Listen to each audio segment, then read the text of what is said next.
இலங்கையில் இவ்வாரம். முதலில் தலைப்புச் செய்திகள். தமிழக வெற்றிக் கழகத்திற்கு இலங்கையின் தமிழ் அரசியல் தலைவர்கள் வாழ்த்து, இலங்கைக்கு வருமாறும் அழைப்பு. பாடசாலை மாணவி வித்யா கொலை வழக்கு, குற்றவாளிகளின் மரண தண்டனை உறுதி, மேன்முறையீடு தள்ளுபடி. சிறுமி சம்பந்தப்பட்ட பாலியல் துன்புறுத்தல், முன்னணி பௌத்த தேரரை கைது செய்ய உத்தரவு. தமிழக வெற்றிக் கழகத்தின் தலைவர் விஜயின் வெற்றிக்கு வடக்கு, கிழக்கு, மலையகம் மற்றும் தென்னிலங்கை தலைவர்கள் வாழ்த்துக்களை தெரிவித்ததோடு இலங்கைக்கு வருகை தருமாறும் அழைப்பு விடுத்தனர்.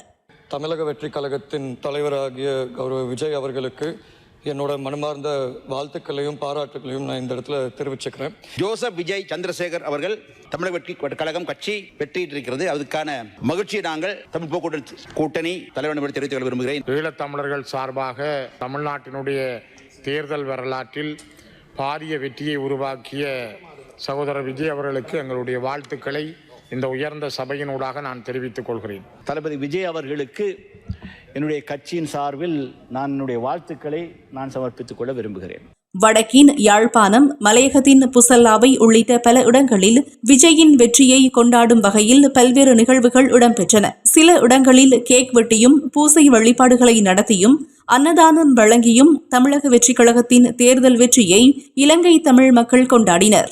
தமிழக வெற்றிக் கழகத்தின் தலைவர் விஜய் முதலமைச்சராக பதவியேற்கும் தினத்திலும் பல்வேறு மகிழ்ச்சிகளை நடத்த ஏற்பாடுகள் முன்னெடுக்கப்பட்டு வருவதாக தகவல்கள் வெளியாகியுள்ளன. தமிழக மீனவர்களுக்கும் இலங்கை தமிழ் மீனவர்களுக்கும் இடையிலான பிரச்சினைக்கு தீர்வு காண தமிழக வெற்றிக் கழகத்தின் தலைவர் விஜய் இலங்கைக்கு வருகை தருவார் என தான் நம்புவதாக இலங்கை தொழிலாளர் காங்கிரசின் பொதுச் செயலாளரும் நாடாளுமன்ற உறுப்பினருமான ஜீவன் தொண்டமான் தெரிவித்தார்.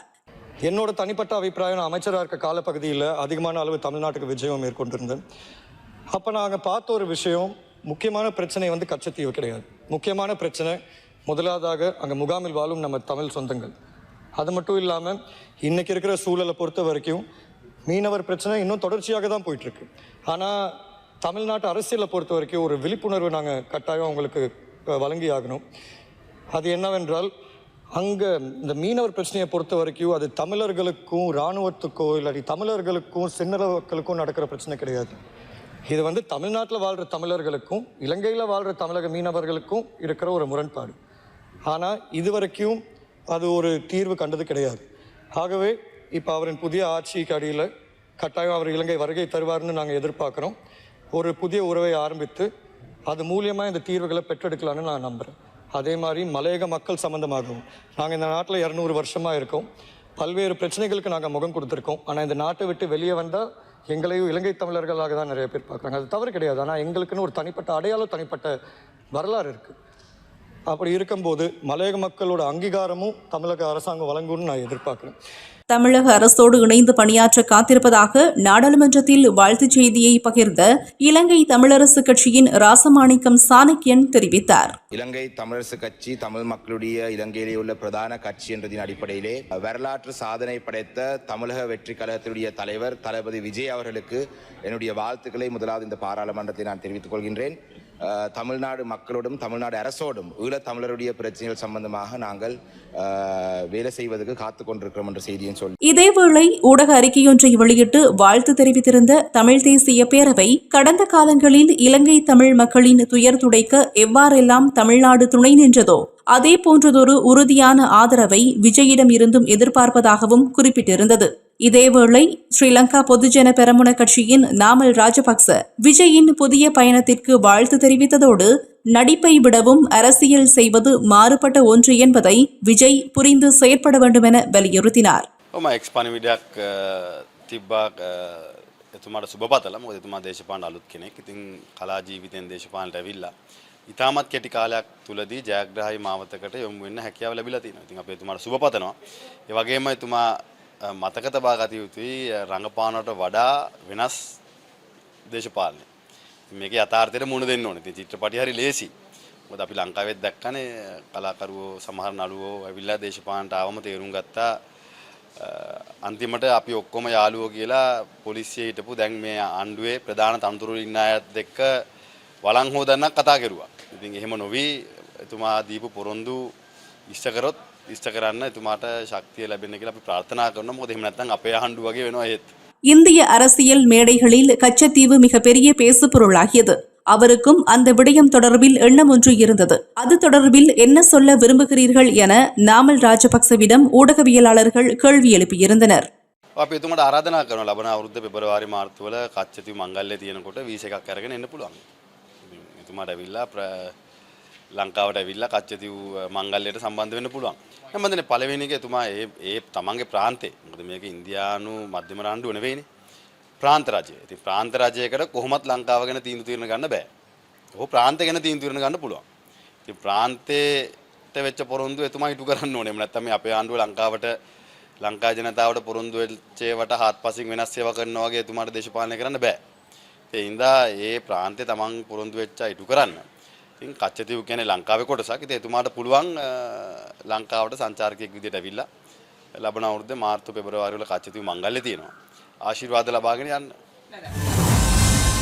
2015ஆம் ஆண்டு யாழ்ப்பாணத்தில் பாடசாலை மாணவி சிவலோகநாதன் வித்யா கடத்தப்பட்டு கூட்டு பாலியல் வன்புணர்வுக்கு உட்படுத்தப்பட்டு படுகொலை செய்யப்பட்ட சம்பவம் தொடர்பில் சுவிஸ்குமார் எனப்படும் மகாலிங்கம் சசிகுமார் உள்ளிட்ட 4 பிரதிவாதிகளுக்கு வழங்கப்பட்ட மரண தண்டனையை உயர்நீதிமன்றம் உறுதி செய்துள்ளது. 3 அடங்கிய மேல் நீதிமன்ற தீர்ப்பாயத்தினால் விதிக்கப்பட்ட தண்டனையிலிருந்து தங்களை விடுவிக்க கோரி பிரதிவாதிகள் தாக்கல் செய்திருந்த மேன்முறையீட்டு மனுக்களை நீதிமன்றம் நிராகரித்தது. நீதியரசர் பிரீத்தி பத்மன் சூரசேன தலைமையிலான 5 கொண்ட உயர்நீதிமன்ற நீதியரசர்கள் குழாம் இந்த தீர்ப்பை வழங்கியது. இந்த வழக்கில் தண்டனை விதிக்கப்பட்டிருந்த மேலும் 2 பிரதிவாதிகளின் தண்டனையை நீக்குவதற்கும் நீதிமன்றம் உத்தரவிட்டது. தீர்ப்பு அறிவிக்கப்பட்ட போது மரண தண்டனை விதிக்கப்பட்டிருந்த 3 ஜூம் தொழில்நுட்பம் ஊடாக நீதிமன்றத்தில் முன்னிலைப்படுத்தப்பட்டிருந்ததோடு 3 நேரடியாக நீதிமன்றில் முன்னிலையாகியிருந்தனர். கடந்த 2015ஆம் ஆண்டு மே மாதம் 13ஆம் திகதி அல்லது அதனை அண்மித்த ஒரு நாளில் யாழ்ப்பாணம் புங்குடுதீவு பகுதியில் பாடசாலை முடிந்து வீடு திரும்பிக் கொண்டிருந்த 18 வயதுடைய சிவலோகநாதன் வித்யா என்ற மாணவி கடத்தப்பட்டு கூட்டு பாலியல் வன்புணர்வுக்கு உட்படுத்தப்பட்டு கொலை செய்யப்பட்டார்.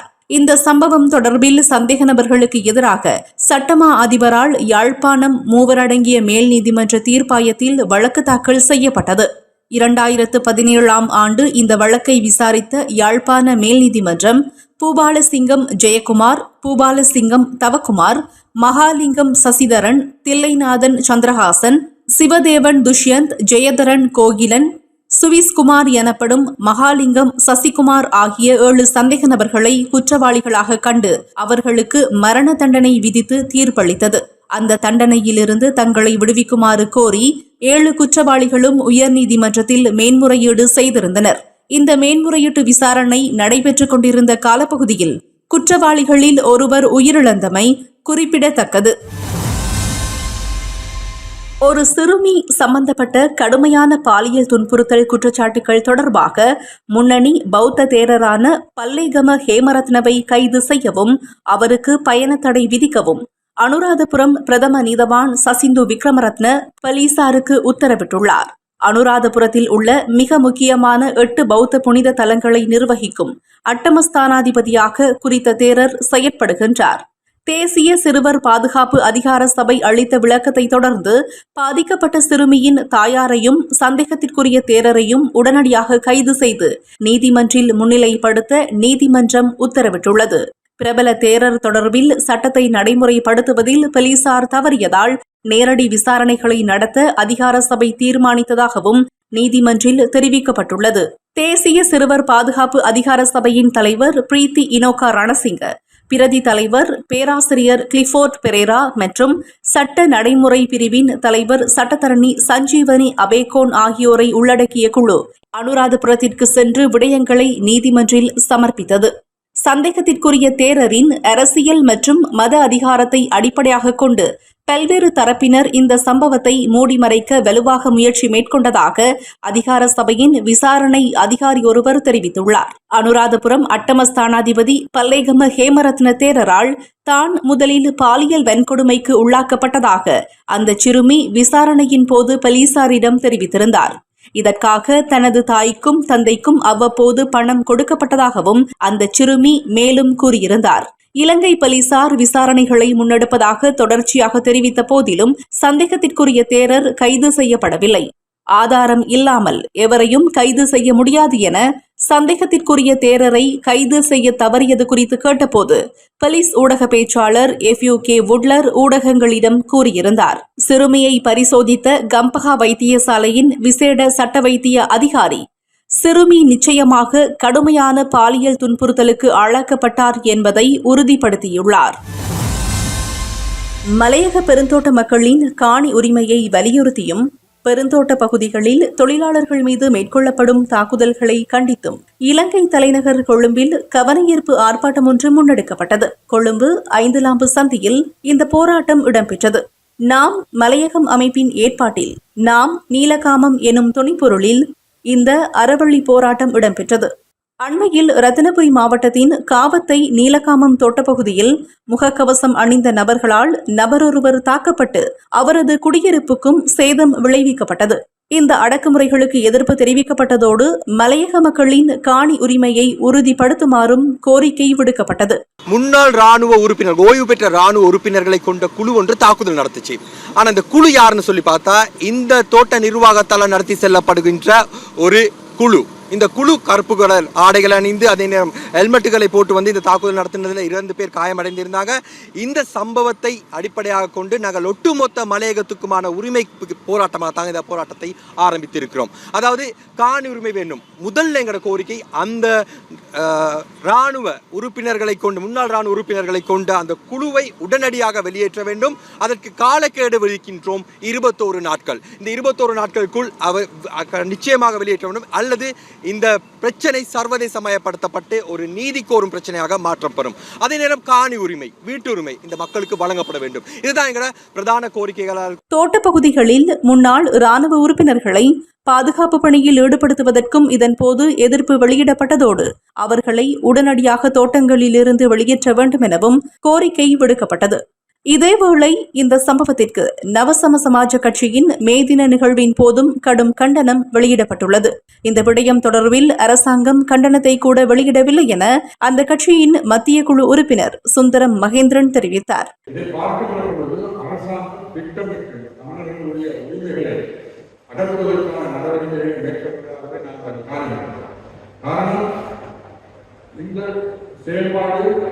செயல்பாடுக்கு எதிர்மான கண்டனங்களை வெளியிடக்கூடிய அரசாங்கத்துக்கு எதிரான எந்த ஒரு விடயமாக இருந்தாலும் அதற்கான கைதுகளோ அதற்கான நடவடிக்கை எடுக்கப்பட்டுள்ள அரசாங்கம் காரணமாக செயல்படுகிறது.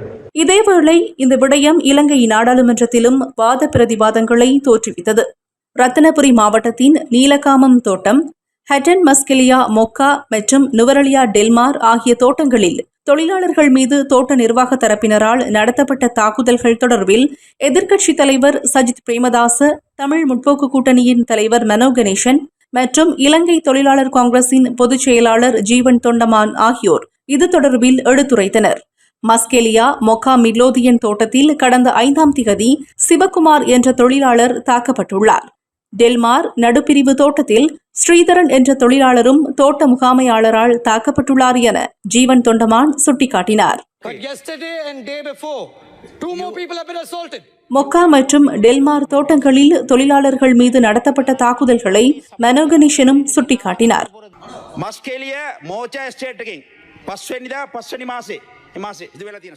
தோட்ட முகாமையாளர் மற்றும் தோட்ட அதிகாரி ஆகியோரே தாக்குதல் நடத்தியுள்ளனர். தோட்ட நிறுவனங்கள் மற்றும் பொலிஸ்மா அதிபரை அழையுங்கள், இது பற்றி கலந்துரையாட வேண்டும் என மனோ கணேசன் குறிப்பிட்டார். எவ்வாறாயினும் இந்த விடயங்கள் தொடர்பில் சட்ட நடவடிக்கை எடுக்கப்பட்டுள்ளதாகவும் இந்த 3 சம்பவங்களோடு தொடர்புடையவர்கள் கைது செய்யப்பட்டுள்ளதாகவும் பொதுமக்கள் பாதுகாப்பு அமைச்சர் ஆனந்த விஜயபால தெரிவித்தார். නීලගම කොටසේ සිදු පහරදීමක් සම්බන්ධයෙන් ඒ සම්බන්ධයෙන් ආරක්ෂක නිලධාරීන් 11 දෙනෙකු අත්අඩංගුවට ගෙන අධිකරණයට ඉදිරිපත් කරලා තියෙනවා. මේ පිළිබඳව පොලිසිය ක්‍රියාමාර්ග අරන් තියෙනවා. ඒ අතරතුර ඊයේ රාත්‍රියේ මොකාවත්ත වත්තේදී මැනේජර් විසින් තමන්ගේ වඩිරාමන් සිවකුමාර් නැමැත්තාට කනට ප්‍රහාරයක් එල්ල කරලා තියෙනවා. ඔහු අද උදේ 9ට අත්අඩංගුවට අරන් තියෙනවා. ඊළඟට ඊයේ රාත්‍රියේ 12:00 විතර ඒ නුවරඑළිය මස්කෙලිය උඩුපුස්සල්ලාව ඩෙල්ටා වත්වයායේ උපවත්තු අධිකාරි විසින් වතු කම්කරුවකු වන ශ්‍රීධරන් මහතාට පහරදීමක් කරලා තියෙනවා. මේ වෙනකොට අද උදෑසන ඔහු අත්අඩංගුවට ගත්තා. නීතිය කාට වුණත් අපි සමානයි කියලා කියනවා. முள்ளிவாய்க்கால் தமிழின படுகொலை இடம்பெற்று 17 வருடங்கள் நிறைவடைந்துள்ள போதிலும் பாதிக்கப்பட்ட தமிழ் மக்களுக்கு இதுவரை நீதி நிலைநாட்டப்படவில்லை என இலங்கை நாடாளுமன்றத்தில் வலியுறுத்தப்பட்டுள்ளது. முள்ளிவாய்க்கால் தமிழின படுகொலைக்கு சர்வதேச நீதி விசாரணையை கோரிய இலங்கை தமிழரசு கட்சியின் வன்னி மாவட்ட நாடாளுமன்ற உறுப்பினர் துரைராசா ரவிகரன் உயிர் நீத்தவர்களுக்கு இலங்கை நாடாளுமன்றத்தில் அஞ்சலியும் செலுத்தியுள்ளார். இன்றைக்கு 17 ஆண்டுகளுக்கு முன்னர் இந்த தீவிலே எங்கள் இனத்தை சார்பாக்கிய ஓர் ஆயுத போராட்டம் பல நாடுகளின் உதவியோடு இலங்கை அரசால் முடிவுக்கு கொண்டு வரப்பட்டது அல்லது மௌனிக்கப்பட்டது. கொத்து குண்டுகளிலும் இரசாயன குண்டுகளிலும் உலக போரியல் அறங்கள் குழி தோண்டி புதைக்கப்பட்டன. எங்கள் தமிழர் தாயகத்தின் நிபுணத்துவங்கள் அழித்தொழிக்கப்பட்டன. எங்கள் முகவரிகள் அடையாளங்கள் அகற்றெடுக்கப்பட்டன. இலட்சக்கணக்கான உறவுகளை போரிலே முள்ளிவாய்க்காலிலே இழந்தோம். ஓர் அரசன்று உங்களிடம் நம்பி ஒப்படைத்த எங்கள் உறவுகளை இன்றளவும் தேடி அலைகின்றோம். எமது உரிமைக்காய், எமது இயல்பு இருப்புக்காய், எமது நல்வாழ்வுக்காய் போராடியவர்கள் எங்கள் உறவுகள் இன்றளவும் உங்கள் சிறைகளில் அரசியல் கைதிகளாய் வாடுகின்றார்கள். எங்களுக்கான நியாயத்துக்காக உங்களிடமும் பன்னாடுகளிடமும் நீதிக்காக 17 ஆண்டுகளாக காத்திருக்கின்றோம். ஒரு தீவிலே இவ்வாறு நீதிக்காக நல்வாழ்வுக்காக காத்திருக்கும் எங்களுக்கான நீதியை தராது நல்லிணக்கம் எவ்வாறு வரும்? இலங்கை அரசின் நல்லிணக்க மறுப்பின் மற்றொரு ஆண்டு எதிர்வரும் மே 18 உடன் கடக்கின்றது. ஆறாத வடுக்களோடு நீதியை வேண்டிய வண்ணம் எங்கள் விடுதலை போரிலே உயிரிழந்த எங்கள் மறவர்கள் பொதுமக்களை இப்பேரவையிலே நினைவேந்தி கொள்ளுகின்றோம். மே 18 நாளன்று நினைவேந்தல் இருப்பதால் நினைவேந்தி கொள்ளுகின்றோம். எமக்கான நீதியை கடந்த காலங்கள் போல இன்றும் இப்பேரவையின் வாயிலாக பன்னாடுகளிடம் கேட்டுக்கொள்ளுகின்றேன். அத்தோடு கடந்த 2026/4/28 அன்று காலமான எங்கள் விடுதலை போராட்ட எழுச்சி பாடகர் பாசறை பாணர் தேனுசை செல்லப்பாவுக்கு இப்பேரவையிலே ஈழத்தமிழர்கள் சார்பாக எமது அஞ்சலியை தெரிவித்துக் கொள்ளுகின்றோம். மீண்டும் மற்றொரு இலங்கையில் இவ்வாரம் செய்தி தொகுப்பின் ஊடாக சந்திப்போம். நன்றி.